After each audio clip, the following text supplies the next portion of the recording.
ourselves. And so it's okay to have some moderate levels of anxiety, and it's expected. It's an emotional state that we our bodies respond to, especially when we're faced with new challenges or opportunities. And so it keeps us on our toes, and it sometimes keeps us protected. Mhm.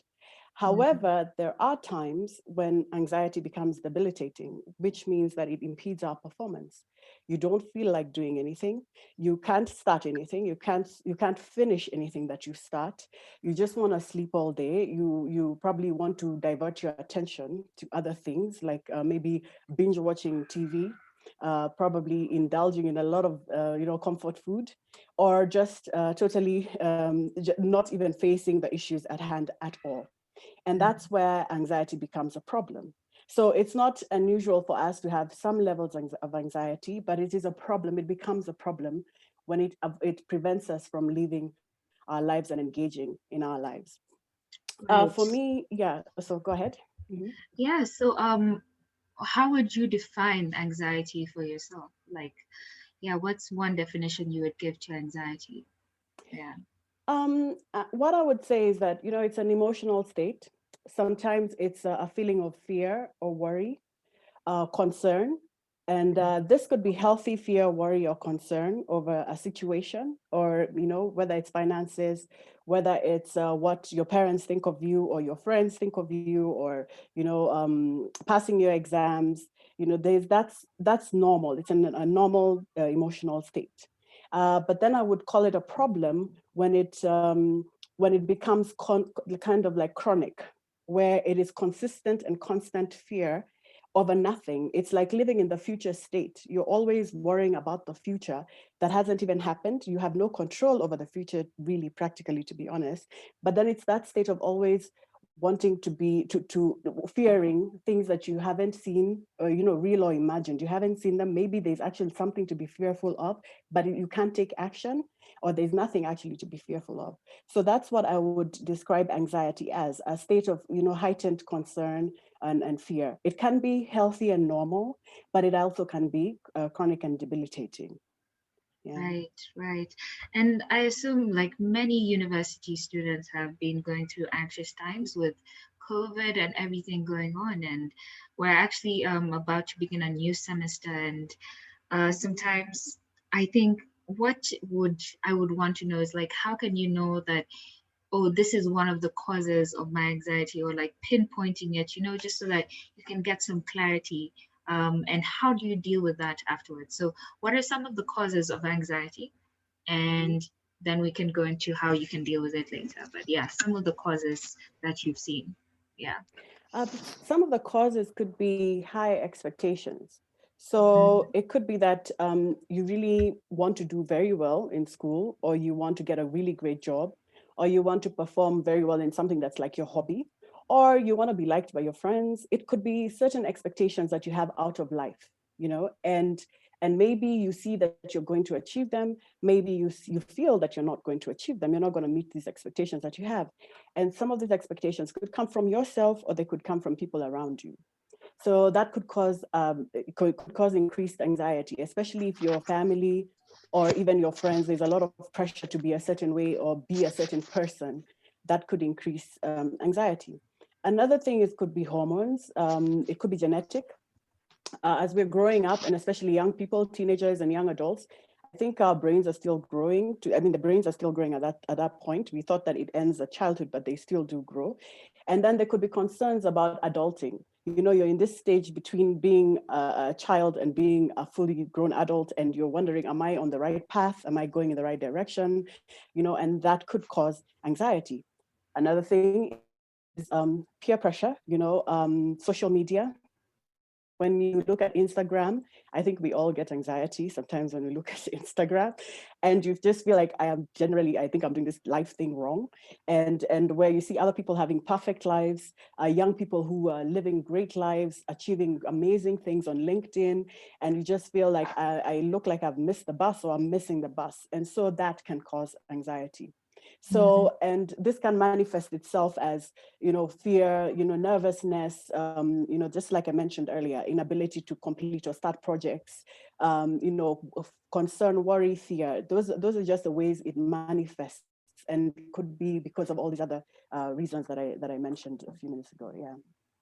Yeah. So, for example, when someone is faced with things such as obsessive thoughts, Mm-hmm. stress, and even self-criticism, how do they start, like, working their way out of that and kind of like tunneling it out?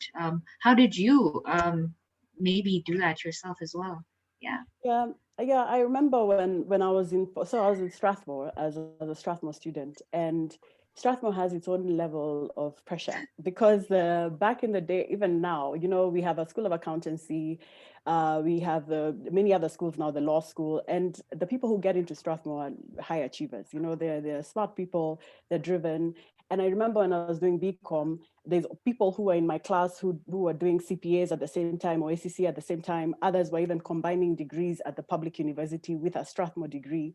And you just wonder, like, what am I doing? I'm basically just doing this degree, and the other people doing so many other things, and we have all this pressure to get a job. And so when I was nervous and scared about that, I think sometimes I'd wake up in cold sweats. Like, am I gonna get it right? Am I gonna make it? And I remember just kind of working backwards. So if I want to get a job, then what do I really need to start doing? So it's like reverse engineering the outcome that you want, and then understanding where you want to go, and then breaking that down into small, manageable steps that you can actually work on every day, and work closer towards your goal, so that you actually see yourself progressing towards what it is that you want to achieve. And another thing is actually putting yourself out there. So we have nervousness around maybe social situations, about leadership, maybe taking chances on ourselves. And I think the more I took chances on leadership positions, or took chances on other activities, being the leader of a group project, or going out there to talk to somebody in a company, and asking them to give me advice on what it takes to work in their company, just putting myself out there, it was sometimes really dreadful. Like, I wouldn't want to do that, go to the stock exchange and say, I want to talk to somebody there, the director who manages the floor. I want to talk to them and see what it takes to actually get a job here, and things like that. And it was dreadful, but the more I got over it, and did this really scary things, the more I realized, wait a minute, I can do it, and I didn't die. And sometimes when we have situations that we are avoiding, that avoidance of binge watching Netflix, or eating your fries and just sleeping, when we do that, the body feels a sense of relief, and we feel, that worked, I saved myself. And then guess what, it becomes repeated. Your body wants to do that more and more. But when you actually now decide, I'm going to take that plunge, it's going to be messy and I'm going to be scared, but I'm going to do it anyway. When you end up doing that, you realize after that, wait a minute, I actually did it, and it wasn't half as bad, and maybe I can do even more. And so it's just to continuously rewire the brain to expect that it's going to be challenging to do some things, but the sense of relief after that, and the sense of accomplishment, or having even done something small, is a reward in itself, and it pushes you further and starts rewiring the brain to recognize that it's not real fear, and that it is actually imagined. So we can actually retrain the way that we think and the way that we relate to the things that cause us anxiety by taking those steps. So what you're kind of saying is that in not all cases we don't always need treatment for it, but sometimes there can be a need for treatment. Yeah. Yes, yes. I think Dr. Lucy will talk about the when it becomes chronic and really a medical condition. But Mm. I do think that many times it is an emotional state that's normal and it's expected. But there are tools and there are ways to manage this anxiety. And maybe I can run through a couple of the ways that we can manage anxiety, and make it actually work for us. Yeah. So just like I mentioned, is like breaking things into small steps, things that scare us, whether it's a physical, like a fear of something physical, maybe it's a fear of animals, a fear of heights, or something of the sort. I don't know, but we can actually expose ourselves gradually to those things that we fear, and until our fear reduces gradually, and that is actually backed up by science. So exposing ourselves to those situations and facing them courageously. Yeah. And it also is important to have a belief in something bigger than the fear. So it's a major why. So if it's a fear of we don't know what kind of jobs we're going to have, we don't know, I'm not as popular, or I don't think my friends like me, or I don't have enough friends, or social issues, or personal, insecurities, or self-esteem issues. Have a goal about what you want to achieve in your life, like a bigger why, and that bigger why can drive you to start working towards kind of beating that fear. And it also helps to have a non-judgmental attitude about for yourself. Sometimes I think we're too hard on ourselves, and we want to be perfect. We want to do everything right. And so that causes anxiety because we've got this image or perception of who we should be. And we always just want to work towards that. And if something just doesn't happen according to the way that we expect, that causes a level of anxiety that holds us back as well. So, and one way of dealing with this is there's online tools for that. So through mindfulness meditation, and there are apps for this. One of them is Headspace, and there's Calm, and another one called Stop, Breathe, and Think. And these are apps you can actually use to watch our thoughts and watch our thoughts as they come through our mind, and recognize that that is how we are feeling, and no judgment, be kind to ourselves. And then that will enable us to take constructive action, work towards our small steps of doing, what it is that we are afraid of, or conquering our fears.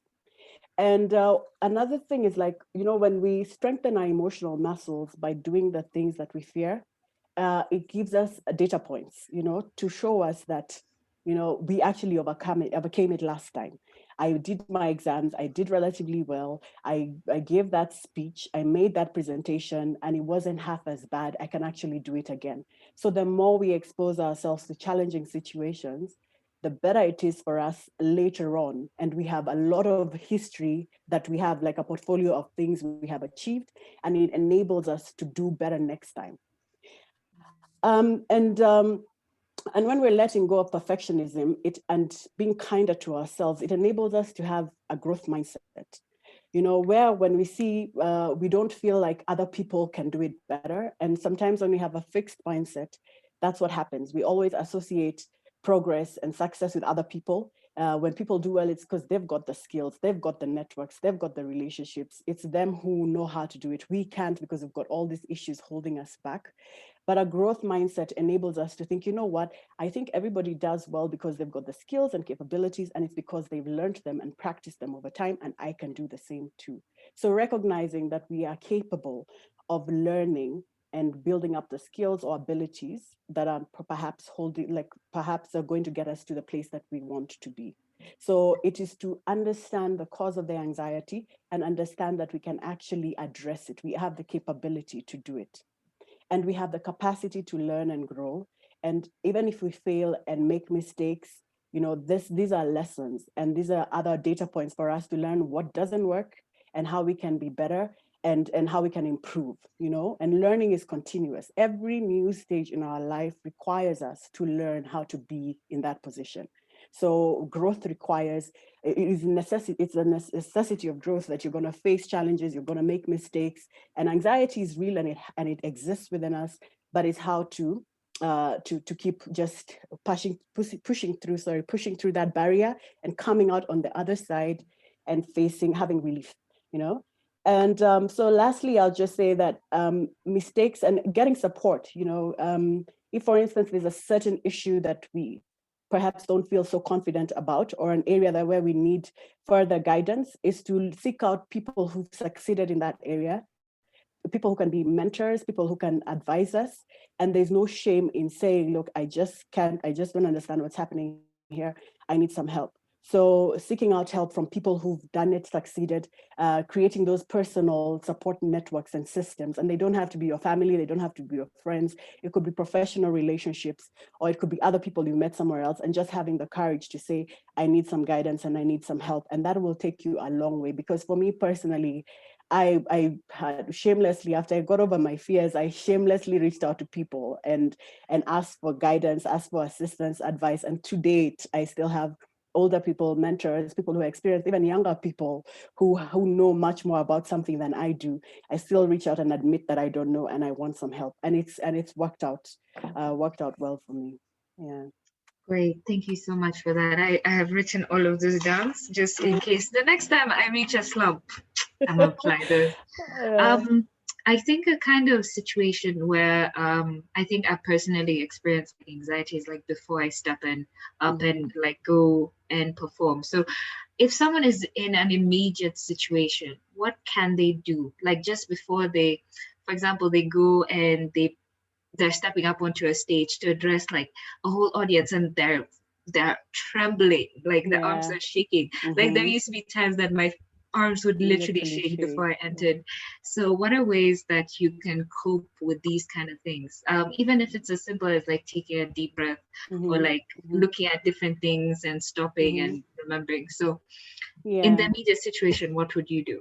What Yeah. I would what I would say is that, yeah, you're right. I think taking a deep breath like literally has been proven to work to calm the nervous system. So it's like taking 3 deep breaths, just at that moment, and holding the breath for 5 seconds. It sounds weird, but it works. So it's to just take in a huge breath, hold it for 5 seconds, and release it slowly. And doing that 3 times just before you get into a tense situation, it calms you down, puts oxygen in the body, and it literally calms you down. Another thing I would say is also to visualize. I think to see yourself just before you get on that stage is to I think visualization really helps, and affirmations, just assuring yourself that you're capable, that you are there for a reason, and that you have the skills required to deliver what is expected of you. So it's just reassuring yourself that you're not there by mistake, and repeating some affirmations of I am smart, I'm capable, I am, those kinds of words of affirmation, and to reinforce your own reserves, of strength. Mhm. I think those are very useful. Another thing where that has I have practiced myself when I am faced with such situations is to think of the person or the people I'm supposed to serve. So I'm a lecturer, and I think some of the classes that I taught at the beginning when I was a young girl were for older people in class. And I was feeling like, oh my God, they might think that I'm not knowledgeable enough, and things like that. And I just thought, well, I am here to serve, I am here to give a service, and I am placed in that position to offer something to them, to offer value.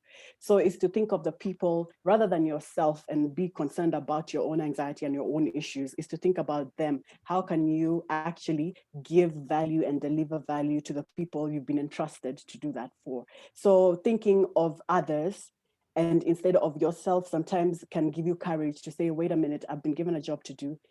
These people have trusted me, and I think I need to perform. And just remove yourself from that situation. It can help in just keeping you focused on what you need to do. Yeah. Okay, okay. So I'd like to at this juncture just to say hi to everyone as well. Guys, please do feel free to put on your videos. You know, we are the only ones with our videos on. We do not mind if you switch yours on and just smile at us so that we know that you're being impacted by this. So if you can switch on your video if you're in a place where you can do that, just do so just for some time, 5 minutes or so, and then we can go on. All right. Second of all, I'd like to just draw attention to the social media handles of the Strathmore Mental Health Club. Do feel free to just search Mental Health Club, SU Mental Health Club, I believe, on Instagram.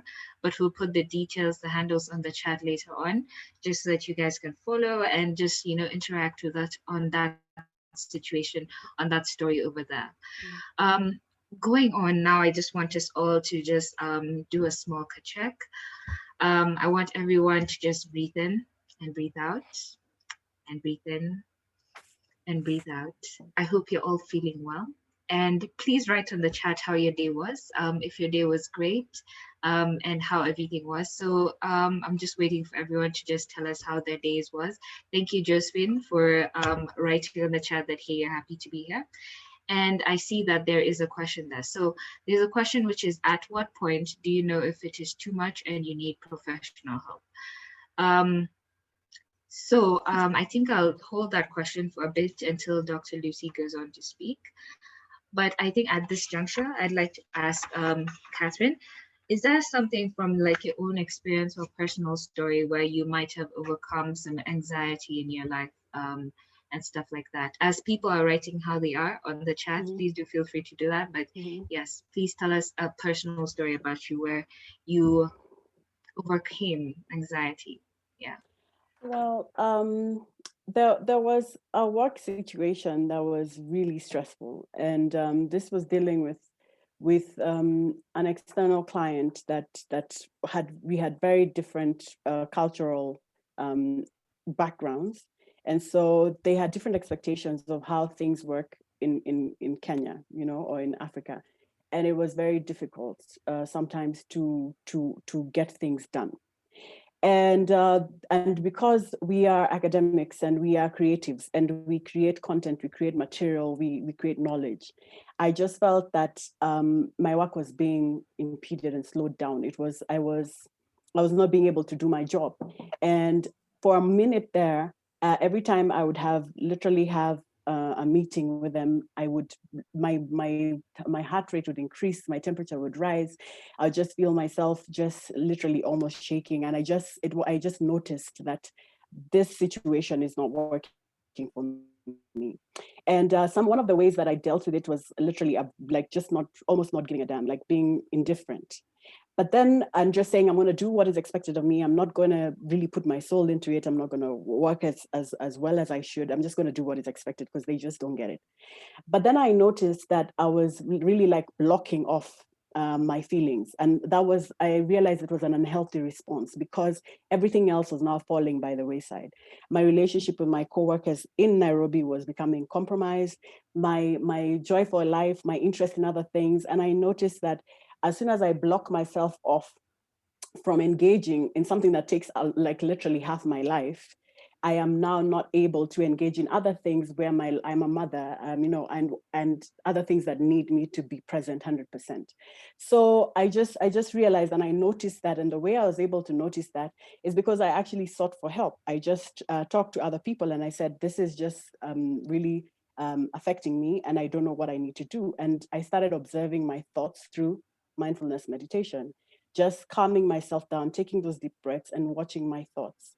And I realized that it just doesn't work for me to shut myself off. And I had to find healthy ways of communicating my frustration and communicating what's not working and finding ways to resolve that. So the skills that I actually learned was to, first of all, learn to recognize how I am feeling and not being in denial by just shutting myself off or avoiding it or just doing the bare minimum, which sometimes is how people respond to frustrating situations, which is understandable. But then I actually sought help because it was affecting other areas of my life, which were a big deal for me, like my roles at home and my personal interests, my hobbies and my passions. And then I now found skillful ways to communicate to the people concerned. And sometimes they'll take it, sometimes they won't. But guess what? I have said what I need to say, and I have used my voice. And if they choose something else, well, that's okay. And accepting that, not just wanting things to work a certain way all the time. So that's how I dealt with situations of anxiety, which were professional. The stakes are very high, where you're a leader, other people's jobs are at stake. But then now using those tools and recognizing sometimes things won't always work out, and that's okay, as long as you use your voice and you do it in a skillful way. Yeah. What level do you believe perfectionism is also linked to anxiety? I think perfectionism is I think perfectionism is a problem in itself. It is also it can be a root cause of anxiety. It can cause it, and consistently so, because things you can't get things right all the time. We don't have control over everything in life, and we can put in place systems to make things work for us, and that's fine, that's healthy, that's ambitious. But if they don't work, you can't beat yourself up. And perfectionists tend to want situations and conditions to be perfect for them to move ahead. So I just want that paper to be perfect. I just want that presentation to be perfect. I just want my speech to be perfect. And then it kind of holds you back. That's when it becomes a problem. And then it causes anxiety. Like, I can't send it, but they want it, but they need it, and I can't send it. And because you just want to always get things right. And most times it's not really possible to just get it perfect all the time. And perfection perhaps is born out of experience. And experience, we have to fumble many times. So for you to actually be a perfectionist, maybe you need to have done things a couple of times, 10,000 hours, I don't know, for you to actually say that you're perfect at it. Yeah. Yeah. Right, for sure. And I think going back to the question in the chat, I feel like you already actually have answered that, Mm. Catherine. Um, Christine. I believe the But question Catherine is still was my name. yes, yes. Christine. Yeah. Sorry. Yes. So they said, at what point do you know if it's too much and you need professional Mm, help? I think you said when it gets to a point where it's like really hard for you, you're extremely avoiding situations and stuff like that. yeah. If you could just recap that one more time for everyone else. Yeah. Yeah, when it gets chronic to the point where it prevents you from taking action, it prevents you, it's debilitating. Literally, you're stuck. You can't move, you can't study, you can't work, you just want to sleep, you don't want to interact with anybody, you don't want to talk to anyone, you just maybe don't eat or eat too much, where literally you're just avoiding life and not living your life. I think that's when it gets chronic and is a cause for concern, and you do need to seek professional help and attention. Yeah. Okay, Mm. great. Thank you. At this point in juncture, I'd like to ask if there are any questions from the audience about anxiety and maybe how to fill it, or if she has answered all your questions, um, even without her knowing. So, feedback, you can feel free to raise up your hands if you have a question or a comment. So, anybody? Also at the same time, I think what I'll also just ask if like you can also just comment on the chat or even like unmute and just tell us what you've learned and what you believe has stood out for you. So anyone from the audience who would like to volunteer about something that they believe has been great and has impacted them in this talk, feel free, yeah, to do that. Just raise your hand and go ahead and let us know what you believe is standing out for you. Yeah. Yeah, thank you, Wendy. Yeah, go ahead.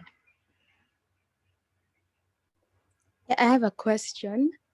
Mhm. So, like you said, if you're having these mental health problems, it's best to seek help. But what would you tell those people who like can't afford to go to a medical professional? Maybe they don't have anyone around they're like willing to open up to. What would you Mhm. advise? Um, what I would say is that I think the people around us we can seek to speak to, and when we say seek help, or even professional help, just even being able to speak about it, to you could find somebody in your network, so somebody you even find online these days. There's so much, there's so many avenues. I think if you really search on the internet, counseling centers or even free services online, I think it's possible. Or if that is too difficult or too abstract, it's possible to find someone within your network. Somebody, for instance, if you're a student, somebody in the school who's tasked with that role of talking to students. And one thing I want to say is that it's very important to acknowledge that there's a problem. It's very important to recognize when things just aren't working. And there's a lot of bravery in that. And there's a lot of potential for growth in that. When we refuse to accept that we have problems, and they come all the time. I mean, like COVID, when COVID hit last year in March, I was, totally confused. And the reason, I mean, it's because we work in an education institution. Schools have closed, everything's shut down. You don't know what's going to happen in the future. You've got people who are depending on you, you've got other obligations that you have, and it was a real threat to the way that you're living. But then I immediately found a group of friends, and we started talking about really what's going on and the problems that we're facing. And I noticed by the third month of COVID, I think May, June, July, I started feeling better about what action I can take to kind of mitigate my situation, to kind of do other things online. What is this new online world? How can we engage in that new online world? Nothing had changed literally on the outside. COVID was still there. Things were still bad. But actually acknowledging that this is just not working for me, it's impeding my ability to work, and I need to find help. that set me on another journey, even if nothing changed physically on the outside. So if the things that are causing you stress don't change, what matters really is what's going on in your mind and what's going on in your head. And it is your responsibility to find a way to sort that out. And there's no shame in admitting to the fact that something in your heart, in your mind is not sitting well and is not working. So have the courage to just speak to someone in your networks, even if it's somebody in your school or some professional environment, somebody who can just even have a conversation with you, might set you off in the right direction. And even self-education on the internet, or even recognizing the issues that are, through mindfulness meditation, just trying to recognize the problems or the emotions that you have in your heart. So just that acknowledgement that there's a problem is a big first step, and can set you on the right path. Mm-hmm. Great. I hope that's answered your question. Wendy, is that okay? Yeah, thank Okay, I'm glad. Cool. Thank you. Any other questions from the audience? All right. Maria has said on the chat, what has stood out for me is that I need to get out of my comfort zone. Life won't end if I try something that makes me anxious. Yes, Yep, indeed. that's So exactly right. Yeah, that's and beautiful. And because we actually reinforce what we practice, what you practice grows, what you feed becomes stronger. So just take the leap, and you'll realize that you've built a muscle, and you keep building these muscles, and then it becomes your portfolio, of things that I have done. And then you just keep growing from there. So yes, thanks for that, Maria. cool. I would like everyone else to continue to just use the chat to say what stood out for them. But we'll wait for more questions from the audience, maybe as we enter into the later on part of this discussion. But I think right now what I can do is that we can introduce the next topic and we can see how that goes. But before that, I have a question for you, Christy. So if you are you okay before I start, are you ready for the question? Oh yeah, sure. Why not? I'm anxious, but I'll do it. Building those muscles. Wow, amazing. This is a classic example. So if all of the lessons you had learned about just life and just existing and getting past your fears could disappear, and you only had three things to impart upon someone, just your last things to say to anyone in this world, what would they be? Wow. Three things. Yeah. I would say number one, really, I would say meditate. It's really powerful. Number two, I'd say trust yourself, trust your intuition. You know the way, you know what you want, you know the life you want. You have all the answers. Your life, you know all the answers that work for you as a person. So trust yourself more. Trust yourself. I'd say that completely, because I've seen it in my life. And then the third I would say is keep learning, and keep betting on yourself. Just keep learning and just bet on yourself all the time, because yeah, life comes from us, it comes from us, it comes from our minds. So keep learning new things, have an attitude of learning and wanting to grow. Yeah. Thank you so much. That was great. Guys, let's give Christine a wonderful round of applause. Please use your reactions to do that. Or you can switch on your videos and just clap for us. That would be really nice, because she gave us a very wonderful talk, guys. So some of the things she said were, when dealing with anxiety, make sure you work backwards, take chances, believe in something bigger than the fears, and have sometimes high expectations produce anxiety. So be mindful of yourself and the mental pathways and everything that's going on in your brain as well. Understand the cause of your anxiety, and then you'll be able to deal with it a lot more. Thank you so much. We had a wonderful time, Christine. Thank you. Thank you, Michelle. Thank you so much for everything, and thank you to the audience for listening. Sure thing. All right. So Now we'll be heading into the next phase and part of today's talk, which is on depression. Our speaker will be Lucy, Dr. Lucy Muturi, who is a clinical psychologist who currently does work with the Strathmore Clinic. And so she'll be here to talk to us about it, tell us about it in her many years of experience. She has a wealth of experience and different things. There she is. Wonderful. I see you. Okay, great. How are you doing today? I am doing really well. I've actually enjoyed the whole anxiety thing. I'm like, wait, I should be attending more of these things and just listening to other people give new ideas and talk from actually even a place of personal experience, because for me, I usually come from a very technical perspective. So I have enjoyed my time, that's for sure. Thank you. We're so looking forward to this depression talk. We have so many questions lined up. I believe as people were signing up, they did put some questions, but no pressure. Remember, the sky is the limit or whatever. Okay, so before we begin, I would like to ask you, what is depression? Yeah, let's start off with that. Yes.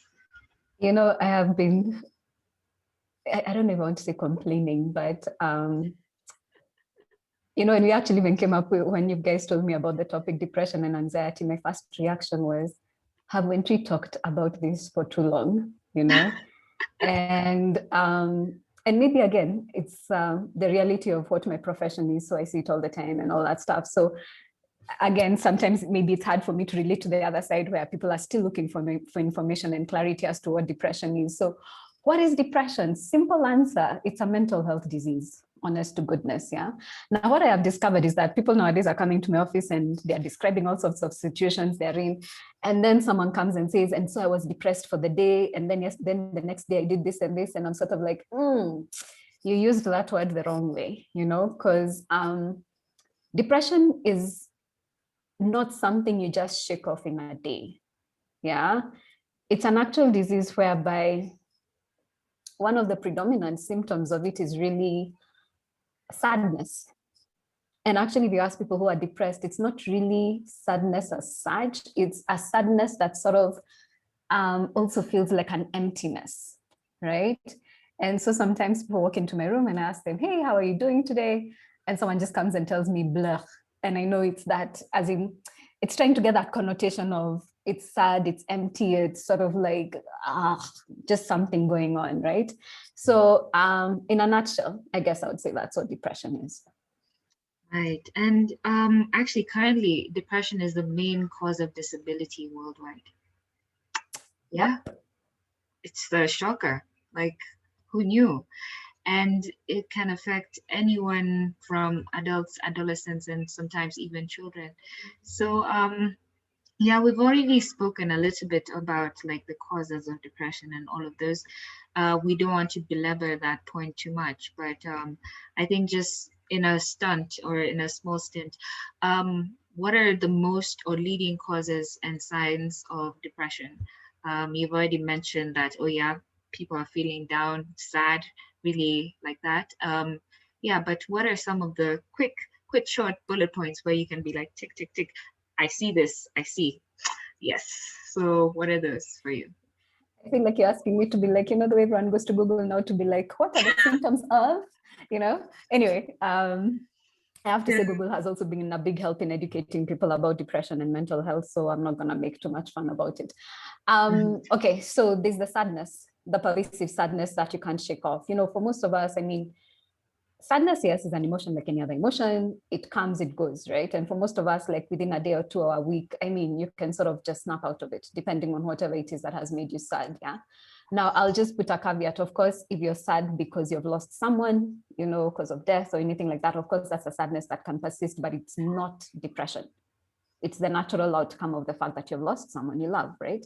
Yeah. So depression, I mean, the sadness that comes in, you just can't shake it off. You can't like, scroll on your phone for all the memes you can find and laugh, and you're left like, I'm in a better space, or go out with your friends to watch, a comedy of some kind. It just lingers, like a cloud over your head, which I think is why some people actually use memes like that to describe depression.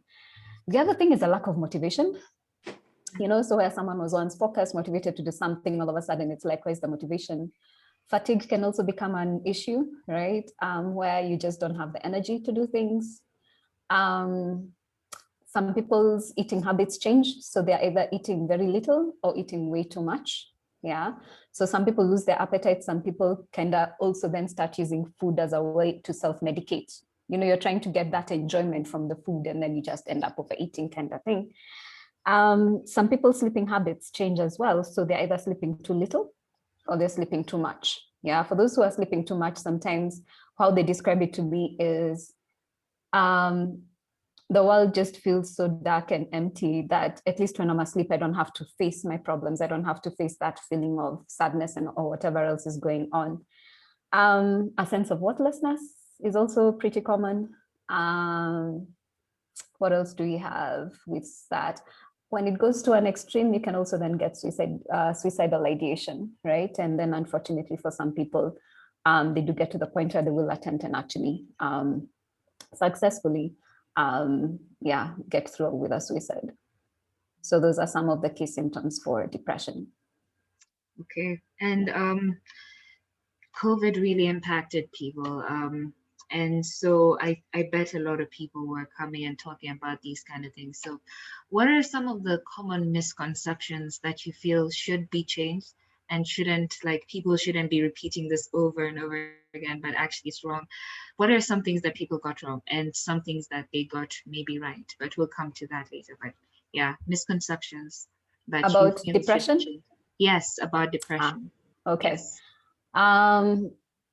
I've noticed nowadays that, or rather I noticed earlier on when I came back to the country that when I give someone a diagnosis of depression, you'd see this look of fear kind of in their face, sometimes devastation. And so I started asking people like, what did you hear me say? Because I know what I've told you. I've told you it's depression. This is a disease. It's common, as you said, and all that stuff. But someone actually looks seriously devastated. And so I actually started getting several people telling me, oh my gosh, does that mean I'm going to Mathare? And in my head, I was like, there's no link between Mathare and depression. I mean, yes, there are some people who can get very clinically depressed. They might need to get serious medication on Mathare, or you might get some suicide ideation, and the best way maybe to take care of you would be in Mathare or in another hospital. But it's that whole idea that I'm losing my mind, I'm going to stop having a normal life, and oh my gosh, it's sort of like, yeah, the world has ended to a certain degree. So that's one misconception that I wish people would understand. As you said, it's the number one disability. Yeah. The other day, was it last year? Michelle Obama was telling us how she had a mild depression. Yeah. So it cannot, it can get to anyone at any one point in time. Yeah. But also it's one of the most curable ones and most manageable ones. Yeah. For 80% of people, they'll get over their depressions and maybe never have another episode again. These are 20% that may need to be on medication for the rest of their lives, or will be in and out and stuff. So in my profession, we say it's like the common cold. You'll get through it. Yeah. But again, you get through it if you treat it. If you also leave it untreated, obviously there's the opportunity for it to develop into something more serious, or you to start getting other mental health problems over and above the depression. So that's the number one misconception. The other one that I get is, you remember how I was telling you about the lack of motivation and the fatigue?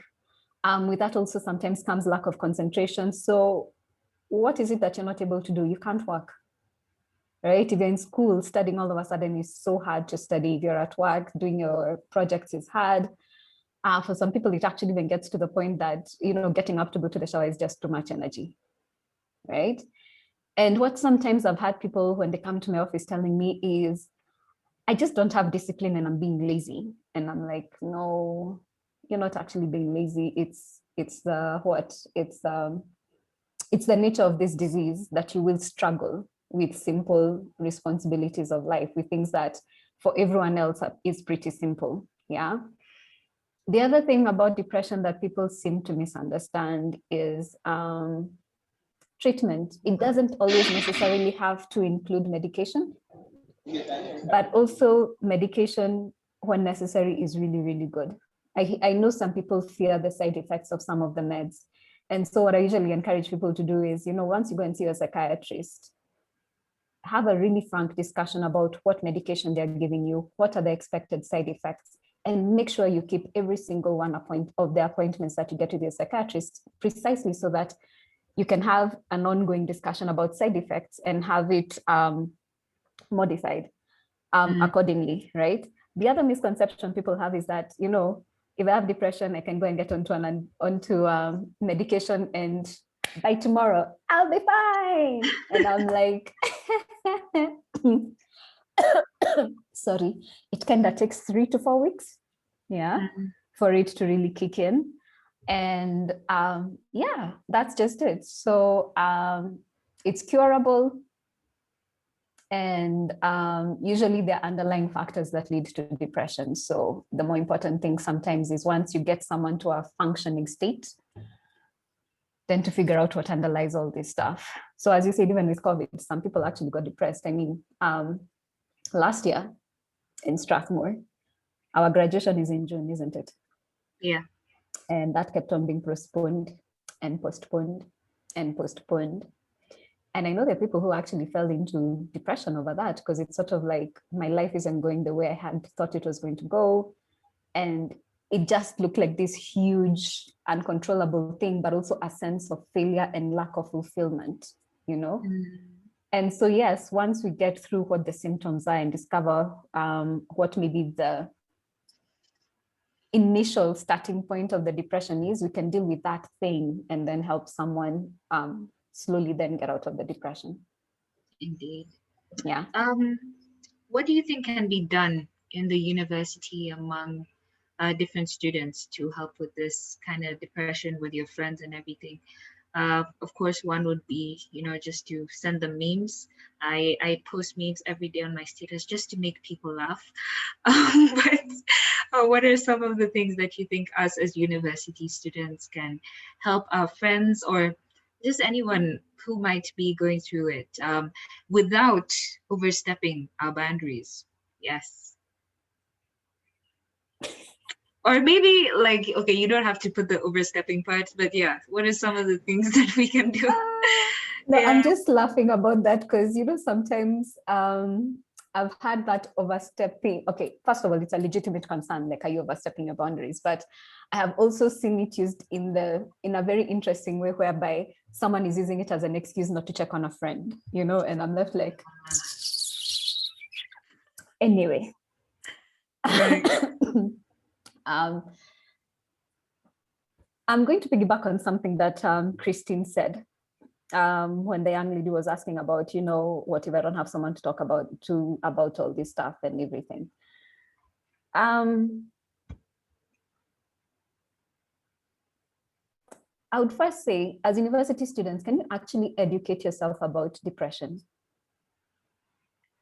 Yeah, to have a sense of what is it that this person might actually be going through. Yeah. Now, in this digital age, honestly, there are lots of people who have told their stories about struggle with depression, getting out of it and all that stuff. And if you can get into some of those legitimate stories and not whatever fake news is out there, I hope it would get you to appreciate that this is a true struggle. Because what your friend needs from you, one, is your time. Like, be present to them. Don't be in a rush. Give them your time. Next, they want to be heard for the struggle that they're having. Yeah. And for them to feel heard, it means that as their friend, you don't judge what they're telling you. If someone comes and tells you that, hey, I'm struggling to do this assignment, I usually get through 20 minutes. Then after that, my mind just can't focus anymore. Don't look at someone and start telling them, you're just being busy, or, your problem is that you're not following your timetable or whatever it is that you want to call it. Yeah. So create a non-judgmental space whereby you listen and you take seriously what the other person is saying. Also, there's a running assumption sometimes I hear with people who have never suffered from a mental health problem, where people say they're just looking for attention. And I'm always like, Even if that were true, then that mean that you're not really giving them the kind of attention that they need, meaning they're not really feeling heard, they're not feeling cared for. So maybe you need to adjust that as well. Yeah. Empathy. Try and really see the world the way this person is saying it. You know, whether it's from the exhaustion or whether it's the whole sense of, I'm really just not motivated. Yeah, like I have my project to write, or I know I have exams next week, or I'm part of a group and there's all this group work to do and I have like a little portion to do and I just can't do it. You know, I wake up at 6, but I get out of bed at 7, as in that's how long it takes me to psych myself into the day. Yeah. So empathy. Yeah. And then something else you can do is, once you've really, really listened and empathized with the person, ask them for permission to sort of like, you know what, I can see you're struggling. I wonder if this is the right time for me to suggest, like, do you want us to brainstorm on maybe some ways to get through some things, right? So for example, I always encourage people who are going through depression to do exercise of any kind, whether it's yoga, stretches, go dance, go take a walk, cycle, swim, whatever it is that you like, do. Yeah. And as a friend, and as I said, they struggle with motivation. And also something I forgot to mention is one of the other possible symptoms of depression is no longer being able to take pleasure in activities that they used to find pleasurable before. Yeah, so you like watching a series, it's no longer fun. Hanging out with friends, it's no longer fun. So why I'm bringing that up is, you can become a buddy to this person to do the things that they need to do for themselves.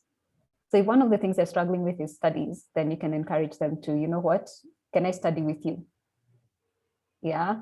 If they're struggling to get into an exercise routine that would be good for them, can you offer to go and walk with them or cycle with them or whatever it is? Even if it's just once a week, at least they have someone there who is not only holding them accountable, but actually trying to walk the walk with them. Yeah. And then, honest to goodness, sometimes it's a really, really, really, really good idea to just ask someone who is depressed, you know, how can I help you? And you might find all they want from you is just stay here with me.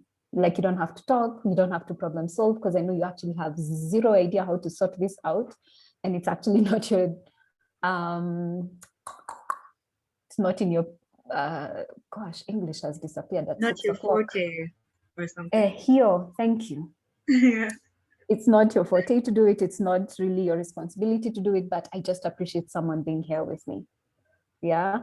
And so it's also, as a friend, having the ability to sit in that discomfort of, I want to help, I see you suffering, and there's nothing I can do about it. And I'll need to be okay with that it's okay not to know, but at least, you know, I'm here and I see you and I care. So I think those are the top things that you can do. That's beautiful. I remember I have a couple of friends who I've sometimes talked to, and they are just like, they've actually taken me through those actual revision sessions. I think sometime during COVID last year, I literally found it so hard to study, and we just literally formed a study group, or I just called someone and she was like doing work, and I was like, hey, let's open a call together, you know, be suffering in silence under Strathmore. But Strathmore, we love it, but like it's a lot of work as well. But anyways, what I'm saying is that yes, you really have truly said some important things, and I think just now to just do that, I hope everyone in the audience is noting some of these things down, so that they can do that. What should someone not do when they realize that they're under depression? What if, for example, you're like rushing into work immediately? What are some things that they can like do, and then that can cause more damage, or you know, those kind of things? Yeah, what would you suggest they should take slowly or something like that? Is my question making sense? Is it good? No? Okay. It's When because someone, you said I'm depressed and I'm rushing to work. So I was like, okay, yeah. So just clarify that part. okay, so when someone realizes that oh, they're feeling more than extra sad, what are some things that you shouldn't tell yourself, or some scripts that you should start to implement in your life so that you can gradually work yourself out of it bit by bit, you know? Yeah. One, don't blame yourself for it. There are people who literally flog themselves for having gotten themselves into a depressive state. Like, I should have been stronger enough to push through this. So for example, I know you're talking about, someone is rushing to work, but I'm going to use something opposite that. Is happening to so many people today, especially because of this COVID thing, losing jobs, right? And that is really throwing a spanner in the works for so many families and so many individuals, right? And some people have the resiliency to sort of just bounce back and, find their way around. But for some people, they really struggle and get into a depressive episode because they lost their job. So the worst thing you can do to yourself is beat yourself up, right? For being depressed, see yourself as a weakling because you know what, I should have been strong enough to just get through it. It's just another thing in life. Why am I making such a big fuss out of it? Yeah. So by that, then what's the counter to that? Self-compassion. I always try and come up with a one-word descriptor for what self-compassion is. Self-compassion is treating yourself the way you'd treat your own child if they came up to you with a problem, right? For people that we love, we tend to be very gentle and empathic with them. So it's to turn that empathy and that gentle care to ourselves so that we stop talking harshly to ourselves about our situation and realize that, you know what, my circumstances are slightly different from everyone else's. So that person has got laid off and they're doing okay. My circumstances are different. My resources were different. And yes, I am depressed, and it's not a sign of weakness. It just means, yeah, there's something I need to work on for one reason or another. Yeah. I think Christine was mentioning the whole idea of perfectionism. And you can imagine a perfectionist who has never failed at anything, losing their job.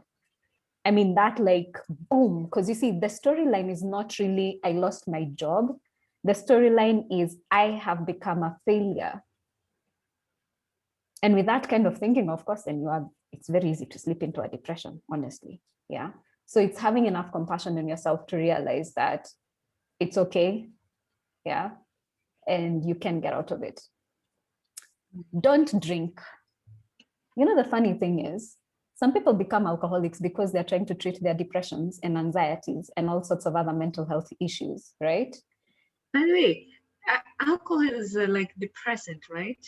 It is, but the other thing is, it kind of also zones you out from reality for a while. And an altered mental state is better than being in that state of, I'm just feeling like I'm in a really bad funk. So yes, it's ironical. It is a depressant. Yeah. So taking alcohol as a way to sort of zone out of it and sort of just forget it for a minute doesn't really help. Yeah. So keep away from the alcohol, keep away from the drugs. What else would I say? As a person, you can sort of start implementing. Christine again said something so powerful: having the courage or being brave enough to acknowledge and accept the reality that this is what is going on with me. And that doesn't make me a weakling. It doesn't make me deficient in any way, shape, or form. So still back to the self-compassion thing. Yeah. So accepting it. Because once you've accepted it, then you can actually work on it. You cannot actually work on things where you've decided it's not happening. Like, I mean, honestly, if all of us decided that COVID doesn't exist, we wouldn't be trying to deal with the disease. There wouldn't be a vaccine today. So we have all decided it doesn't exist. But we have a vaccine today because people sat down and acknowledged the reality of there's a new virus in town. And we need to figure out new ways of dealing with it. So those are some of the quick things that come to mind. Okay. Sorry, I switched up my video for a bit. It's getting a bit dark, so I had to close curtains. All right. Thank you so much for those. I have written those down as well. So now just some things that I realized. Why is depression more common among women or rather than men? Or is it the other way around? Is it more common among women or men? That's such a good question. Around men. Yeah. Which one do you think? What I know is men are more prone to suicidality than women are. That part I know, but I've actually forgotten my stats on maybe it's women who get more depression or men. I wouldn't be surprised if it's women, actually. Yeah, because there's also postpartum depression and all of those things. So, yeah. So, do you think the way a woman would deal with depression should be different with the way a man should deal with depression? Or I know there are common ways to do it, but what do you think are some of the differences if we went into gender a bit deeper, that one would deal with depression more differently? Yeah. I know this is like a deep research. Yeah, you just like literally just dived into the deep end and I'm like, oh, oops. Right. But I would just like think so, because like, biologically and just hormonally, we're a bit different. So well, again, just sorry to interrupt you, just because I'm thinking and I know I'm going to lose my thought. I know myself well enough. There are different kinds of depressions. Yeah. And so just as you mentioned, the postpartum one, yeah. And just also, as you said, there are different causes of depression. Like, we have a way of diagnosing different things mental health wise, yeah. And part of my work is to decide, like, is this depression arising from maybe some medication that you're actually taking for a totally different condition? Because that can actually happen, right? Medication, are these depressive symptoms and actually a true feeling of depression coming from an actual underlying physical disease? Like thyroid problems literally kind of mimic depression in so many ways. Yeah. For women, as you said, is it a hormonal imbalance thing? Is it at some point in time just hormones are going crazy and that's what actually then brings on the depressive episode? So I guess when I say between treating men and women, I guess it's being more aware of what are some of those root causes in the different genders. Yeah. So from a biological perspective, the hormonal stuff for women, for men, they really don't have that. So I wouldn't really be asking them about hormonal stuff. It doesn't affect them. So, but treatment wise, we treat men and women the same, because at the end of the day, it's sort of like what's at the bottom of it all is our human nature and how we are perceiving the world, the stories we are telling ourselves about the world and our situation. Right. For those depressions that are not really based on a biological level, yeah, it's usually about the stories you're telling ourselves about something that then gets us into the funk that we call depression. Okay. Yeah. Okay. And now, from a not really educational perspective, let's say case study, someone has broken up with a significant other and now they're feeling sacked. What are your top 5 tips from reductive symmetry in which they can get out of that funk? So it can be either that, or maybe people receive bad grades. You've said already some things like listening in terms of support, but now some steps which one would take to kind of like get past that. Yeah. Broken hearts are hard. Like kiroho safi. It's hard when that person walks away and tells you, unajua madam, after having spent some time with you, I've just decided this ain't going nowhere. Please, just from where you had come from before, endelea pali ulikuwa unaenda, mimi naenda pande hingine. Broken hearts are hard. I mean, it can, and it also depends on so many factors as to what that relationship meant to the person and all that stuff. Yeah. And so how to get over a broken heart without literally letting yourself get or fall into a depressive episode? Yeah, basically, yes. Grieve. Yeah. It's okay to grieve over the relationship. You have lost something that you valued, so grieve. Yeah, do the motions of the tears. There's something I'm trying to say. Gosh, it is 6 o'clock. Okay, sorry. It's not about the 6 o'clock factor. It's just my brain sometimes decides. So grieving about it basically means, one, acknowledging you've lost something. I don't know, there are certain elements of pride that come in when your heart has been broken by someone else. You know, the whole sense of, I'm not going to cry because I'm not going to show them just how much they meant to me. And then I look at you and I'm like, endelea tu hivyo, tutaona pahali utaenda. You know, as in, you know, this is the thing. We should stop feeling shame for having loved and cared for someone else, for having valued another human being. You know, if anything, we should be glad that we can actually be able to, see other people and see the value in them. Yeah.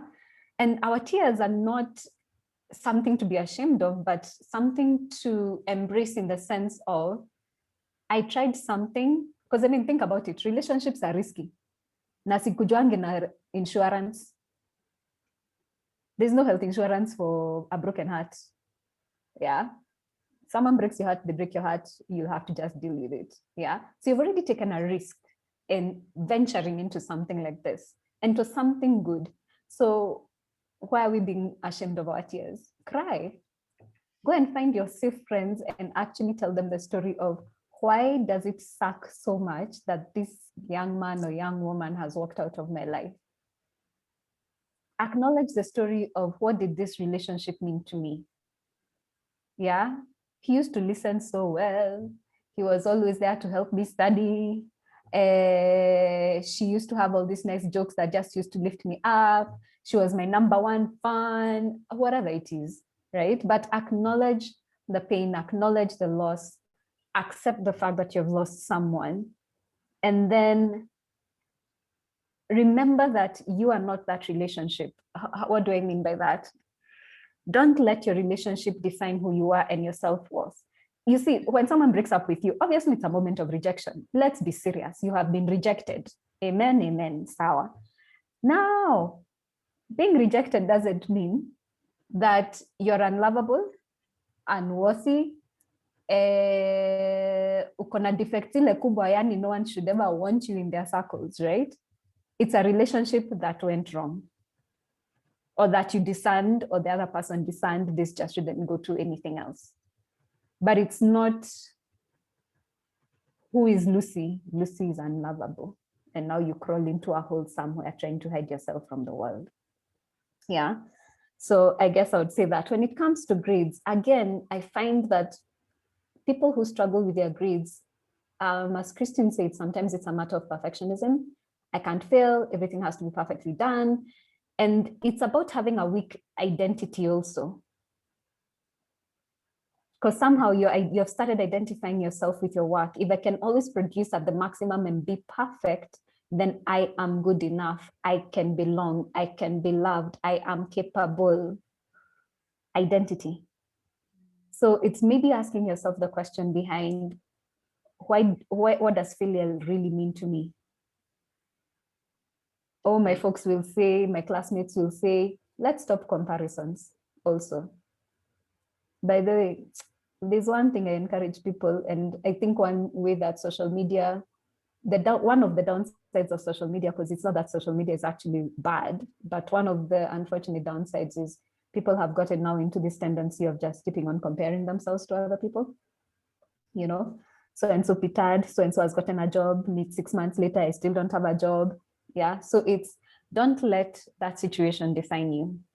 A grade is just a grade. I have failed is different from I am a failure.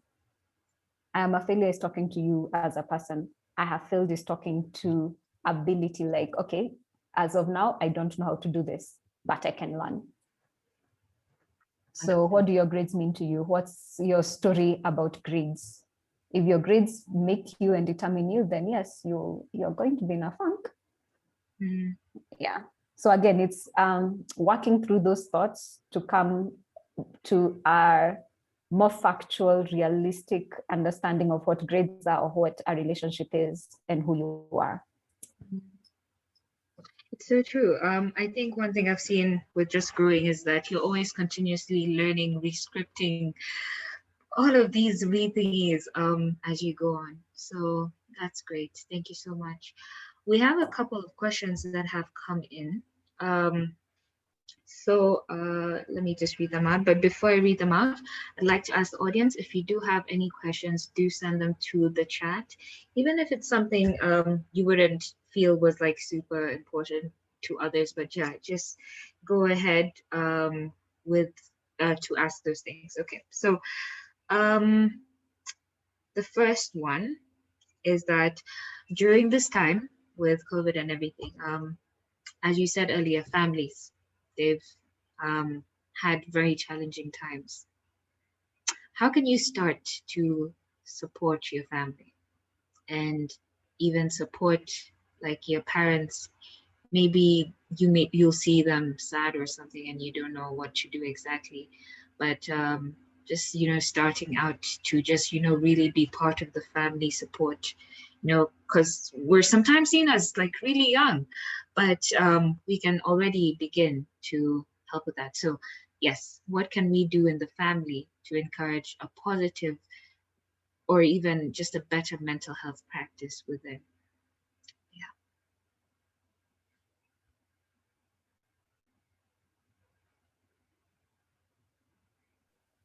So how to help build what is it, mental wellness within the family context?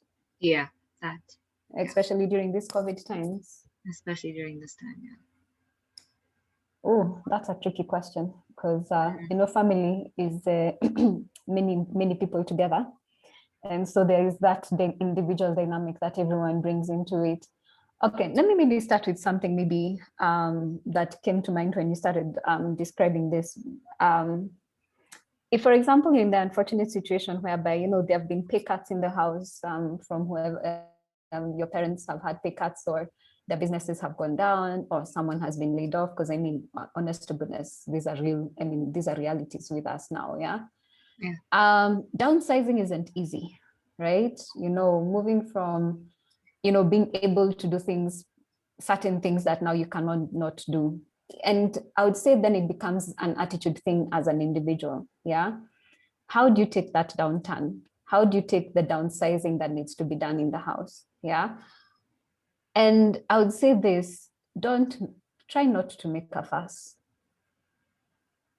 It's true you've lost something and you're going to lose maybe some luxuries you've been used to, but it's also not the end of the world. And it would be very helpful to your parents and even to your siblings if you get onto the boat and do what's necessary to downsize and don't actually then become the bigger problem. Yeah. And I think that really helps a lot, like just that whole attitude thing. Yeah. Another thing that would be nice in families would be, now that we are spending so much time with each other, it would be so nice if we could inculcate a culture of just talking to each other, not at each other, Right. And so, whether it's just getting rid of all the gadgets, there's some time where TV is off, all phones are off. And as a family, you just sit down and, like what you did at the beginning of this session, where you're telling everyone to sort of be like, hey, feel free to write in the chat, how was your day? It's something as simple as that. Everyone just going around figuring out, hey, dad, how was your day? What did you do? Mom, sibling 1, 2, 3, the cousin who lives with you, grandmother who lives with you, just ask everyone, how was your day? And genuinely be listening. And, if you build that up as a habit, then at least everyone is having a sense. I mean, you have a sense of where everyone is at to a certain degree. And, you start also bonding on one level or another because you're making time for each other. Yeah. What else can you do to actually promote a healthy family thing? Find activities you can all engage in together, to the extent of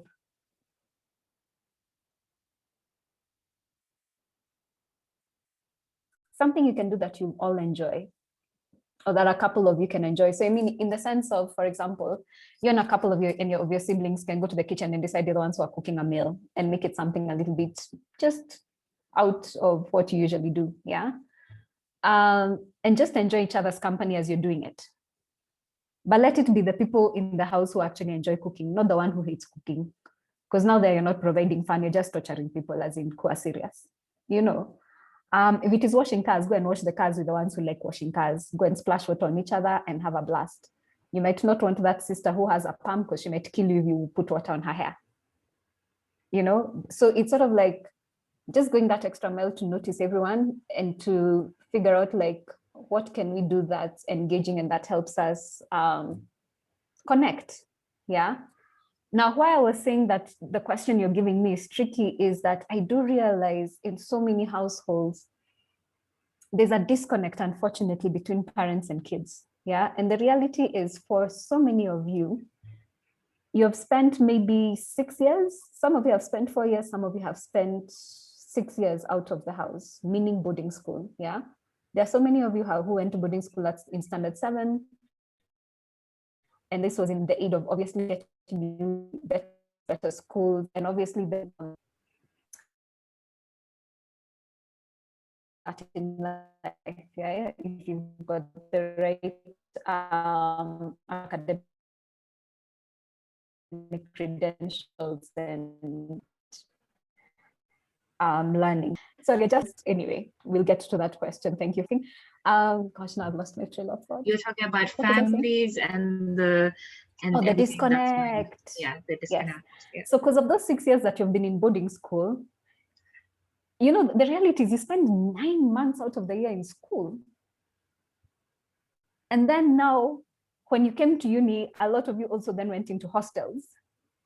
And then COVID decided, hey, tunafunga kila kitu, kila mtu atakuwa nyumbani.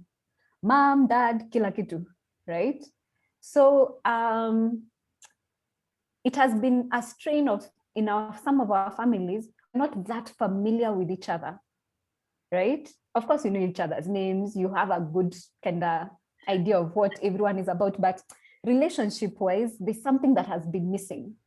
Because sometimes parents are busy, but also you as a person, you've not actually been around the family system. So in a certain sense, maybe also when I'm talking about attitude, maybe the attitude should also be for yourself, like, how can I build our family up? And maybe don't think of it as a whole family thing, but how do I, as Lucy, get into my family and bond with the different individuals in my family? Get to know them, because, hey, I've actually not been around for a while.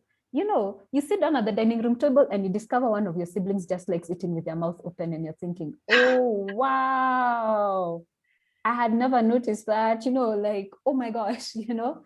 Then you discover another sibling just has zero idea how to wash clothes for whatever reason it is that they do not know how to wash clothes. But in the sense of be curious about them and what they do and what they like.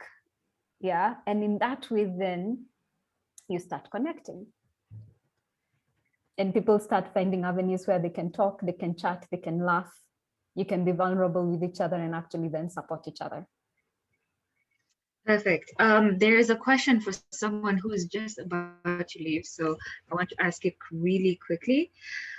This question goes to both you and Christine. So yeah, so it's very long, but so they wanted to ask about differentiating between overworking and working reasonably as a person in their 20s, hoping to escalate their future. Because adding that to like mental health, how can they differentiate that, yeah, working hard, this is just that, and working a normal amount, especially with the notion of like, I'm burning the midnight oil, I'm tired, but I still have got to do it. How do you know when you're sacrificing your life too much for that, or like when to relax? Perhaps we can start with you, Dr. Lucy, then we can go to Christine. Or vice versa. Christine, if you feel like you're ready to answer, I can also ask you. Yeah.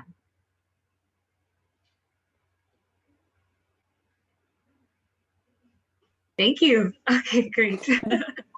I think I'll just give Lucy a small break. Okay, great. Thank you. Yeah, so I think that what I would say when I notice that it's too much and when it becomes almost toxic is when you're doing that, when there's no balance at the expense of everything else in your life. Yeah. there needs to be, and when I see people doing that now, when I see that, to me, it looks like something's wrong. Either you're not planning properly, you're not organizing yourself well, you either are taking on, there are no boundaries in the work that you're doing, either you're taking on too much just to prove a point. There's something that, to me, that comes across as unhealthy. There's an unhealthy situation. Some workplaces demand that of you, and I think workplaces are changing now. But I think that usually there needs to be a balance between how you're living, what else is of interest to you as a person, your relationships, your hobbies, your interests, the things that make you refuel you and help you now reorganize yourself. You need to have a balance in those things. And then now there's work, and then do your best, improve your skill. Either you need to improve the way that you do things, either plan better, improve your abilities to get things done, just reevaluate what's causing that situation where you have to burn the midnight oil, keep staying at work, not have a life, because there could be areas there for improvement, because a fulfilling life needs balance. And when you have that balance, you're able to even go further, create more opportunities for networking, socializing, growing your skill, further personal development. And so when you block those avenues, it can restrict your growth, and then you end up feeling frustrated, saying, I gave my all to this company, I gave my all to these people, blah, blah, blah, and then causes another wave of like frustration or depression even. Yeah. Great. Dr. Lucy? Yes. Christine, thank you so much for giving me a breather. My computer was actually attempting to die on me. Ooh, okay. Yes, Great. so thank you. I appreciate that.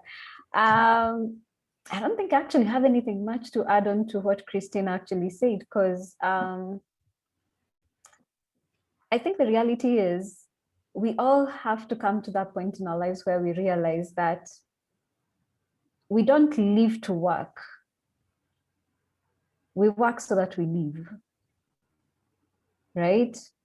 So going back precisely to what Christine was saying, balance, right? So if your whole life has just become work, you've lost all your friends.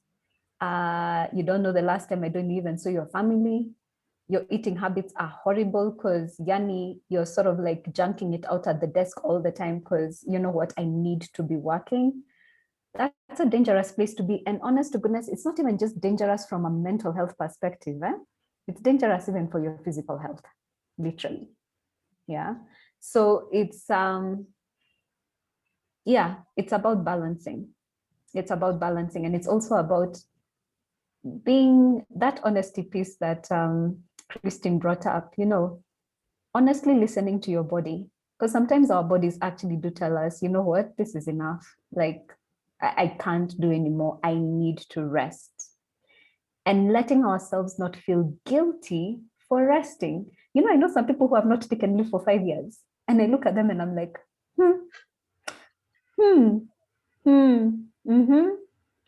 and again, it's maybe one of these things of trying to be in that strategic place and looking like the hard worker.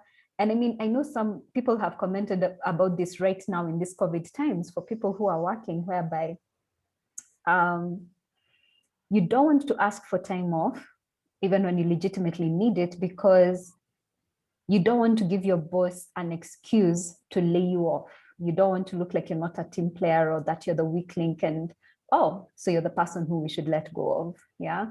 So it's unfortunate some workplaces are still a bit on that edge of people just need to work, and we don't want to know what else is going on in your life.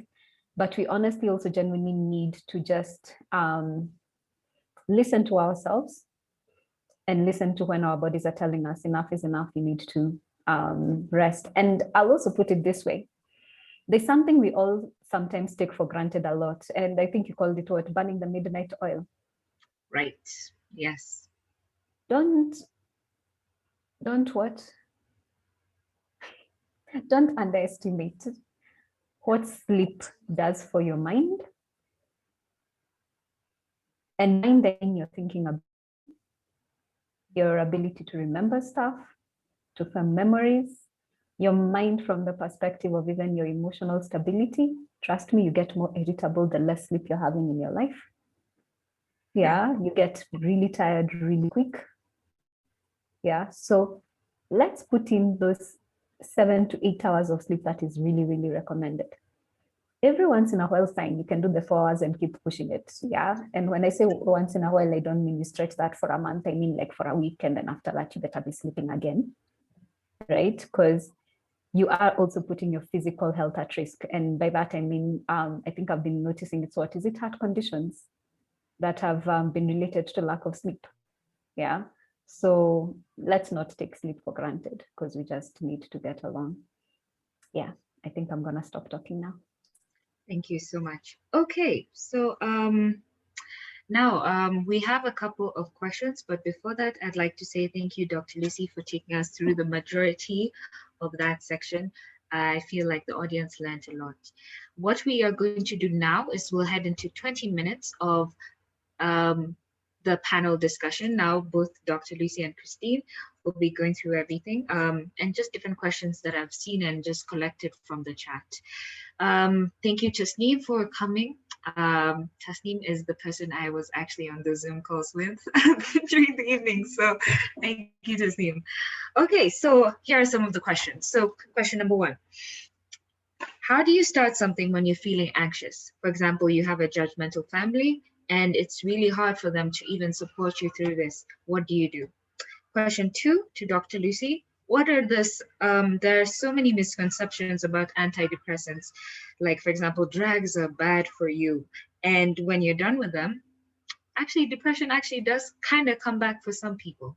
So those are the first 2 questions. I'll let you guys go through those, and then I'll say the next 2 after that. So Christine, go take the floor.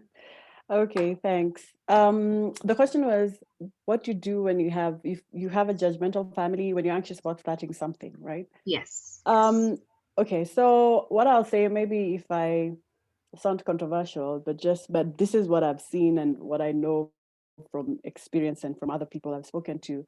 And not everybody's going to be in your corner, even your own family, and especially people come from different places. So maybe what you're trying is something nobody's ever done before, or maybe what you're doing is something someone has done before and it's failed, or it's just, it's out of everybody's comfort zone. It's unusual, it's new. And so they don't have enough information to even support you even if they wanted to. So they just have had different experiences with it. And so I can't really give you that support. So don't always expect that people are going to root for you when you're doing something new or novel. And that's just life. And it's not because they're bad people. It's just because people come from different places, and sometimes the expectations of them, we get disappointed or are not met. So that's the first thing.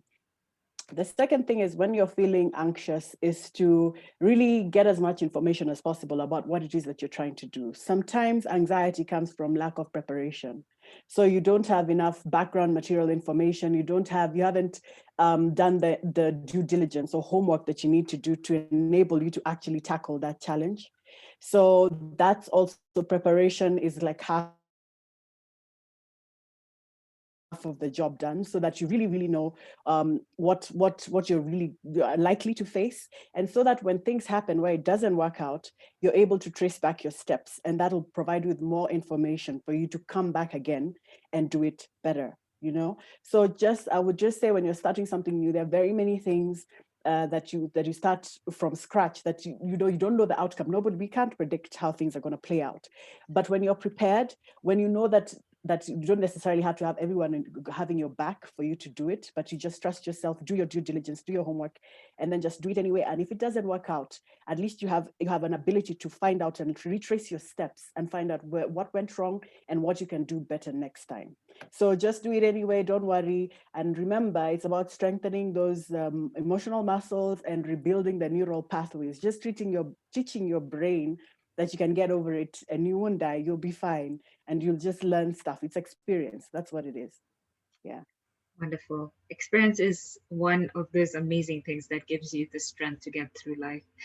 Dr. Lucy, your question about misconceptions and antidepressants. Kristen, I don't know if you said this. My brain was also doing other things as you were talking, unfortunately, but find people who believe in you. Get that cheering squad for you. And mentorship is actually a huge, huge benefit when you're trying out something new, right?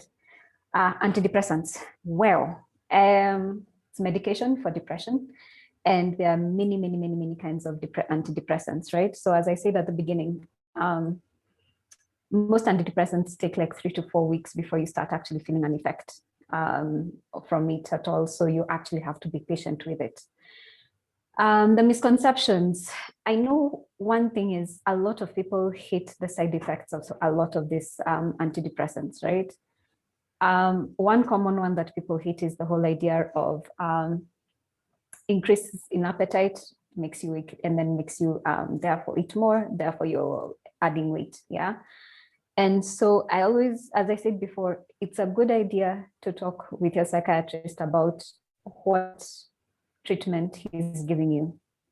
What are the expected side effects? Some people, it is headaches. Some people, it is irritability, mood swings, and all, yeah? And then you also have to decide as an individual, which of these side effects are you willing to deal with and which are you not? Because you see, your psychiatrist can also change you onto another antidepressant. Yeah, that would maybe suit you a bit better. Yeah. The other thing with antidepressants is making sure you take them as has been prescribed. Yeah. And keeping your doctor updated as to what effect is it having on you, right? Because dosage can always be played around with till you find the right dosage for people. Yeah. And each individual is different in that sense. So antidepressants are not bad at all. They are very, very helpful and have helped very many people like get through their depressive episodes and get back into a functional kind of lifestyle. And as I said, for most people, you're on antidepressants just for a while and then you can stop taking them for the rest of your life. Yeah, there is a proportion that will have to be on antidepressants for life, but it's not the majority. So the whole idea that you get off the antidepressants and get back into a depression, that is actually possible if you didn't deal with the other underlying issues for the depression, right? So remember how I was saying, we were talking about, you failed at keeping your job. And if you're still running around with that mindset of, I'm only as important as whatever job I have, and then you still don't have a job even as you're getting off your antidepressants, yeah, I can see you getting depressed again. Because you see, you still haven't done the thought process thing, yeah, to help you see yourself and your world in a more realistic way and to accept some of the things that you just can't change. Yeah, just like Christine was saying, not everyone is going to be on your cheering squad. In fact, sometimes the people closest to you are the ones who are looking at you like, hiya, Trace, me, I'm not applying to be on your cheering squad because what you're trying to do, it looks like pure madness, right? But it's working with that reality and then finding a way forward. So I hope that answers that. It does. Thank you. The next two questions, now I'll start with Dr. Lucy. So that question which you laughed at, do therapists get depressed? And the second one was scientific evidence on what we eat having an impact on your depression and everything. Is there any scientific evidence? And then to you, Christine, what are some of the books that have challenged your viewpoint? They were like, you're a very successful person, they love all your accolades, and they would like to know some books that you would recommend that they would read just to help with that mindset change, especially when reforming and changing some of those things. Any type. So top 5 books. If we can go like that, I would prefer that. Thank you. Yeah. Yes, therapists do get depressed because we're as human as everyone else, like for real, in these COVID times, we sometimes sit down with each other and we smile and laugh because we say, you know what, we are getting people in our offices, they're asking us how they're going to survive COVID, and we're teaching them all sorts of mindfulness skills and whatever else it is that we're teaching them. And then we look at ourselves and we're like, we're in the same storm. So we need to also be practicing everything that we're telling our clients to practice about how to stay mentally healthy in this time frame. Yeah. So since we are human, yes, we do get depressed. How do we keep working in the midst of our depressions? It depends on how severe depression is. Yeah. So if a clinician actually is very severely depressed, they would take some time off, yeah, to heal from the depression so that they can get back to work. Um, for others, they take medications. We go for therapy, like for real. We go for therapy. I go for therapy. It's helpful and it's beneficial in so many ways. So guys go for therapy to also deal with that. And supervision also helps us, because it helps us keep tabs on how are we dealing with our caseload. How is our mental health affecting how we are treating other people? Yeah. And then again, just having those people, those close friends, and even maybe professional friends who are there to support you, who are there to hold you accountable for different things that you're meant to be doing for yourself. And who are even able to help you like gauge, like, should you really keep working or should you actually, back off from it? Yeah, so that's how we keep working in the midst of our depressions or anxieties or trauma or all sorts of other things that happen to us since we are as human as everyone else. Yeah. Okay, thank you. Over to you, Christine. Yeah, so books, I love books. I read all the time. And so yeah, I love questions about books. So I just right now the ones I can think of, there's a very good book called Mindset by Carol Dweck. It's about the growth mindset and fixed mindset and how we can actually, overcome these inhibitions that we have, these anxieties that we have when we want to, pursue our ambitions. And so the kind of mindsets that are healthy for us to have to pursue those ambitions effectively. And there's a book called Are You Indispensable by Seth Godin.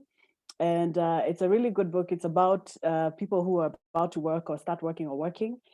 And it's about being really useful in your workplace or wherever you are, creating a situation where you're very useful, you're providing value to the extent where literally you can be indispensable. Of course, nobody's indispensable, but where you're really providing value, you're bringing your best to the table. And so these questions of anxiety or perfectionism, I think those can be answered there. So he kind of gives techniques of doing that, just going the extra mile, but in a healthy way. And then there's another one called Deep Work by Cal Newport. And this is about, that we're getting into a knowledge economy, where many people are right now. It's about you being able to sieve information, curate information, providing value to our clients, our customers. It's not just about anybody can access information on the net. Anybody can really just Google, medicine, like I have a headache or I'm having a flu. People can Google even legal information. But now, where do you actually, kind of sieve all this information, collate all this information and consolidate it and synthesize it in a way that provides new ways of new ways of doing things for people. So Deep Work is a book about where we're going as a society and how you can provide that capability of synthesizing information that in a way that people don't normally get to see it. So how to work for longer, in terms of doing quality work, being in a state of deep focus, and then providing value, synthesizing information and providing value. For me, that was interesting because the world we're living in is about content, information, using that information to make lives better for people, make lives better for ourselves. And so having that capacity to disengage from social media, disengage from any kinds of distractions, and do that deep work to create value, I found that interesting. So it might be useful. There's another book called Mastery by Robert Greene, and he's the one who wrote the 48 Laws of Power. And so he talks about mastering your craft. So whatever you want to be, whoever you want to be, or whatever it is you're doing right now, because our jobs change, our careers change, we get new interests as we grow older. So whatever you are in, mastering your craft. And that's where respect comes from. That's where value comes from to whatever you're doing for society. So mastery is about other people. It's like a collation of historical stories, stories from the past of people who mastered their craft and what the hurdles they overcame, because it was always chaos. There's a lot of people who are trying to bring you down. There's others who are trying to sabotage you. Sometimes it's your own internal sabotage. So it's the art of mastery. How do you become a master? And he articulates that very well, and it's a classic. I think that's a really good book. Then the last one I would say is The Alchemist by Paulo Coelho. I think that one is is ubiquitous, and we all have read it. Most people have read it, and I find it a fascinating book. I just reread it a couple of months ago, and about your journey and your purpose, and kind of staying true to it regardless, when there's all these other distractions that come into your life that look really promising and look really good, and then still having the nerve to continue pursuing it. And then at the end of that, there's so many lessons you learn, and then you find that where you find your treasure is always surprising, but the journey is part of the lesson as well. Yeah. So those are the 5 books I'll mention for now. Yeah. Thank you. And Dr. Lucy as well. What are some 5 books that you would also like to mention, just that have stood out for you in your time as well? Yeah. I mean, people can't have enough books. We are in a pandemic. We can read. I think I'm gonna throw one particular author your way. Okay. And I think most of her books are actually pretty decent stuff to read that I actually wish everyone would read it. Brené Brown. Go read Brené Brown. All 5 or 6 of her books. That's it.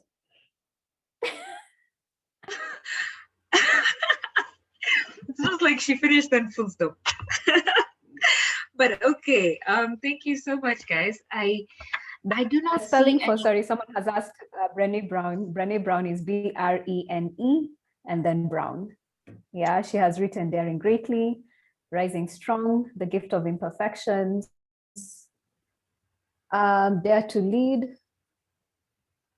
Yeah, anyway, they're all on my shelf somewhere. Those are really, really great reads to have. And I would highly encourage anyone to actually go out there and buy her stuff and read through it. Okay, thank you so much, guys. So that is it. We have come to the end. But before that, I asked Christine a question, so I'm gonna. Someone muted me, but okay. Yes, as I was saying, we have come to the end of our session. But before we continue, I'd like to ask you, Dr. Lucy, same question I asked Christine. If all of the things that you have learned in life, you could summarize them into 3 big things, whether they're to do with mental health and what we talked about, or just your personal values and everything, what would they be? And also, as you finish that, if anyone would like to contact you, do link that. I will be putting Christine's details in the chat. She can also just mention that after you. So yeah, please go ahead.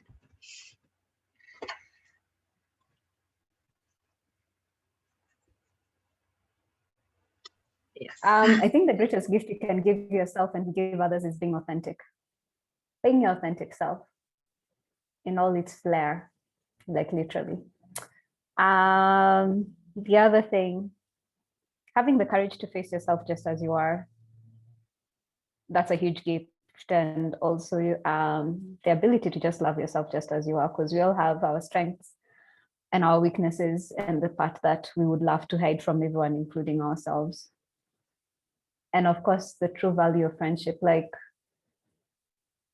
if there's something that can get you through a heck of a lot, is having those people around you who are true to you,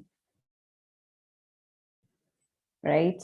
And therefore, it's worthwhile to actually spend the time, wasting time with the people that you love and care for, and build those bonds of friendship and intimacy and vulnerability. Safe spaces are not a joke, and they're not to be taken as a side issue and we shall get to relationships one day, but let's first study, study, study, get the perfect job, get the nice big car, get the nice big house, be able to post on Instagram that I started a new business. Are you seeing what I'm doing? Whatever.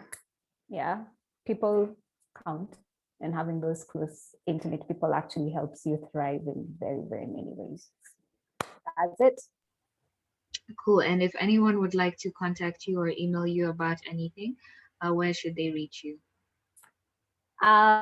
Strathmore University has given me a line where you can all reach me if you want to book an appointment to meet up. The number is 0725. Is it 25 or 24? 0724 255.